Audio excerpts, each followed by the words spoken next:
Gentlemen back there. I'm from out of town, are you allowed to speak? Yes. Just put $1 there on the table. I'm in Calorico and I was raised in this town, and so and we graduated from high school in 1959, and I heard that there was a meeting through Mary Baldy, so I said, well, I'll drive over to McLeod and listen a little bit. And I came to one of your meetings and I really enjoyed it a few years back when we were getting started. So at any rate, I had a little touch on the community, and tonight when I got here, I drove around town. And as I drove around town, because I got here early, I wasn't sure what time the meeting was, I saw a lot of houses that didn't even have the lights on. And I drove up and down the streets, and then I went to Main Street and I parked my car on the side and I walked up Main Street as I have done hundreds of times in my life. And what did I see? I saw one dog and 2 cars. That was it on Main Street.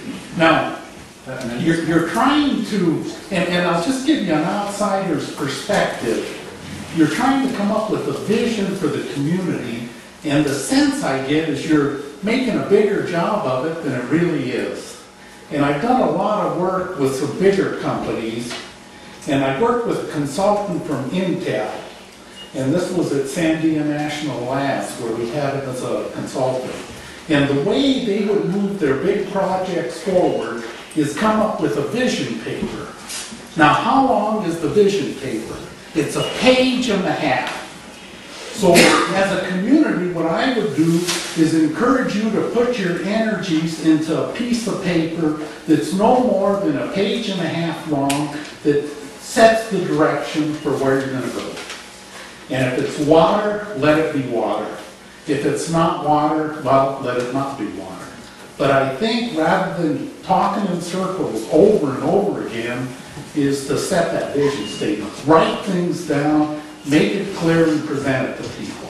If there's someone on this side that doesn't agree, get their views, negotiate, reach some compromise. And you always pay a price. You can't just pick on Nestle's. Because one of the things I do, I'm a farmer, in addition to being an engineer and a few other things.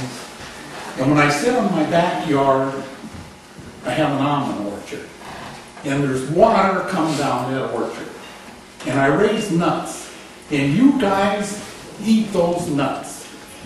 But that water isn't going down the San Joaquin River anymore. It's going into your mouth for food. And there's no free lunch, folks. If you want something to come in, you've got to pay a price. So just think it through and decide what to do. And maybe when I come back in 5 years, I'll go up Main Street and there'll be 3 dogs.